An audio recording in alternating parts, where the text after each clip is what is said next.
A quinta lição dessa história é que a promessa de Deus vai ser cumprida na sua vida, mesmo que pareça que Deus confundiu e desistiu de você. Quando nasceu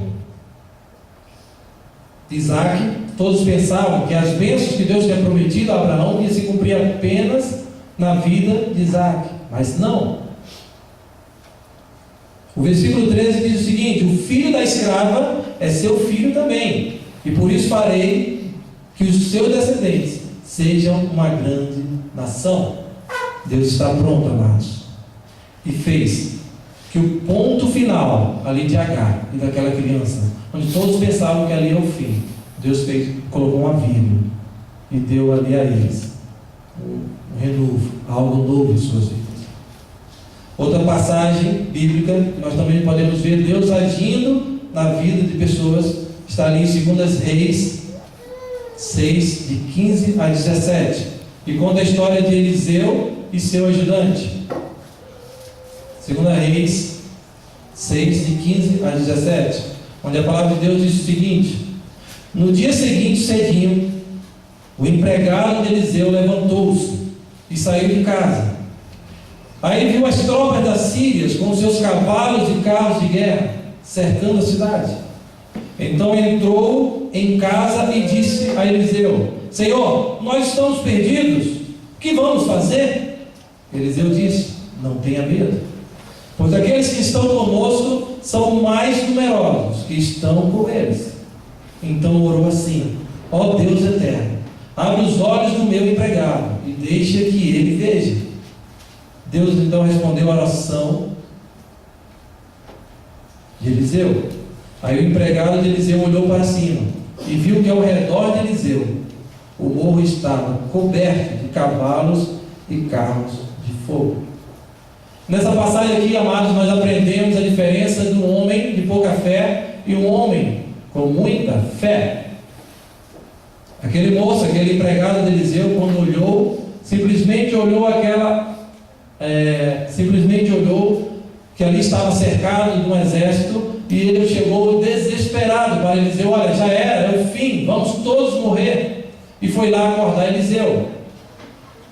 Aí eu imagino que Eliseu, muito tranquilo, porque era um homem de fé, porque não colocava um ponto final na sua vida, na sua história, simplesmente deve ter ali tranquilamente se levantado, tranquilamente se asseado, escovado os dentes, muito tranquilamente, e depois começou a orar: Deus, abre os olhos desse meu servo.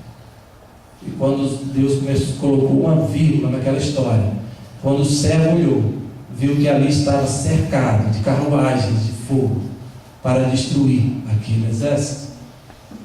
Deus tem colocado na história da Bíblia inúmeras vezes vírgulas no nosso ponto final.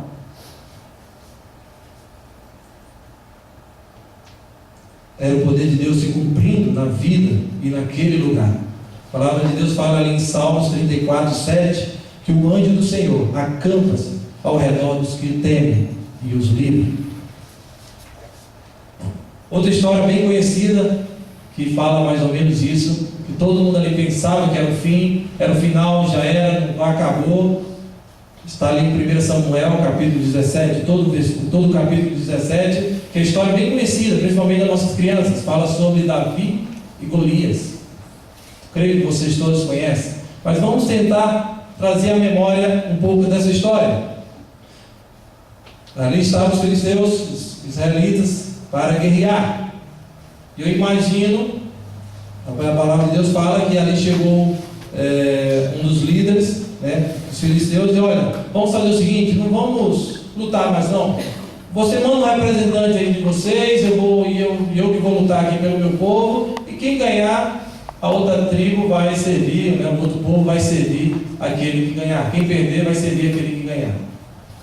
Imagine aquele exército, meu querido, o exército de Israel, cercado, olha para Golias, vê um soldado, a Bíblia fala que tem aproximadamente 2,80 metros de altura, mais ou menos isso aí. A roupa dele couraça que ele vestia, mais ou menos aí uns 50 quilos, a ponta da lança, em torno de 7 quilos. Vocês imaginam como é que ficou aquele outro exército? Quero ver agora quem vai guerrear contra esse cara aí. É o ponto final, vai morrer todo mundo, o povo de Israel vai se acabar aqui. E eu acho que eles ficaram mais desesperados ainda quando apareceu Davi, né? Na bolsa de aposta, com certeza, todo mundo apostaria em Golias, né? 1,60 m, não era soldado, era o mais novo, né, de uma família, mais inexperiente, chegou sem arma, chegou sem nada. Eu acho que quando chegou aquele rapaz lá, o pessoal, pronto, agora acabou, agora que não sobrevive mais ninguém mesmo, agora é o ponto final. Mas Deus tem tantas coisas para suprir as nossas dificuldades. E o final da história você conhece, uma pedrada na testa, ele matou Golias e ali depois cortou sua cabeça. Deus colocou uma vírgula no ponto final do povo que não acreditava que ele podia fazer grandes coisas nas suas vidas.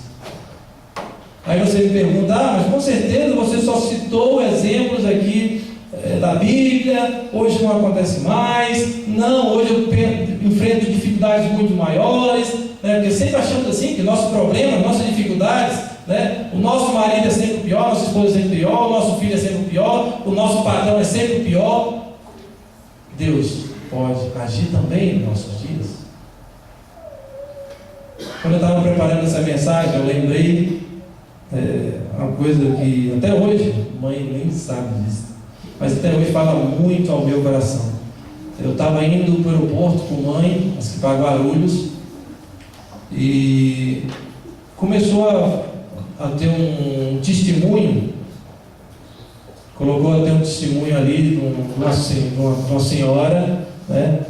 E quando eu olho para o lado, que é na rádio, né, 96,5 lá, Rádio Vida, quando eu olho para o lado, a mãe estava chorando. O que foi, mãe? O que aconteceu? O senhor está chorando? E a mãe falou, olha, meu filho, isso aí aconteceu comigo. Essa mesma história que ele está falando aí, parece que é a minha história.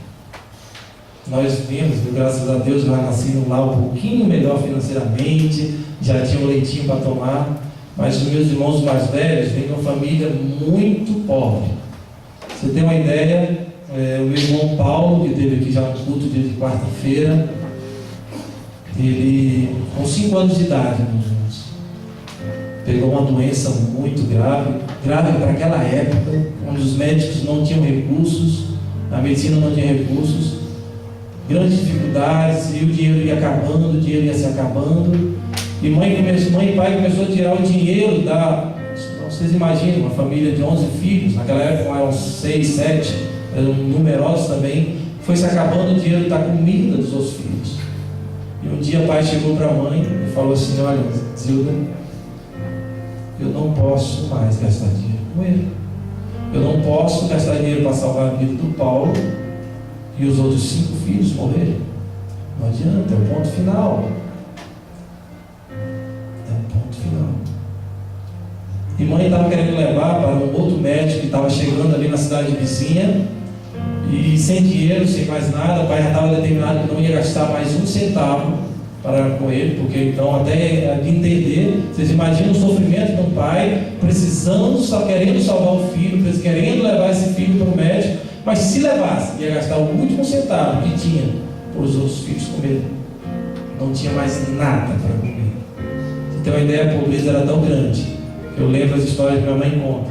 Eles faziam caldeirões de água com 2 piabinhas dentro. Tamanha era a pobreza. Não tinha mais dinheiro. E um dia a mãe orando e começou a orar. E dentro da sua casa, ela gostava sempre costuma colocar esses panos lá em cima da mesa, igual essa aqui. E um dia ela foi trocar o pano. Quando ela abriu o pano, tirou o pano, irmãos, tinha o dinheiro para ela levar para o médico.